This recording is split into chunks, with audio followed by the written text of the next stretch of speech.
মিয়ানমারে নির্যাতিত লাখ লাখ রোহিঙ্গাকে আশ্রয় দেওয়ায় প্রধানমন্ত্রী শেখ হাসিনার ভূয়সী প্রশংসা করেছেন যুক্তরাজ্য পার্লামেন্টের পররাষ্ট্র বিষয়ক কমিটির প্রথম নারী সভাপতি এলিসিয়া কিয়ার্নস এমপি।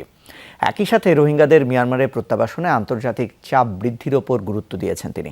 স্থানীয় সময় বৃহস্পতিবার দুপুরে লন্ডনের সেন্ট্রাল হল ওয়েস্টমিনিস্টারে বাংলাদেশের তথ্য ও সম্প্রচার মন্ত্রী ডক্টর হাসান মাহমুদের সাথে বৈঠকে তিনি এসব কথা বলেন। যুক্তরাজ্যে নিযুক্ত বাংলাদেশের হাইকমিশনার সায়েদা মুনা তাসনিম এবং প্রেস মিনিস্টার আশিকুন নবী চৌধুরীও বৈঠকে উপস্থিত ছিলেন। তথ্যমন্ত্রী হাসান মাহমুদ লন্ডনের parliamentary security intelligence forum PSIF সম্মেলনে বাংলাদেশের প্রতিনিধিত্ব করছেন। Providing mass loss, mass migration of people away from the tropics to happen in the next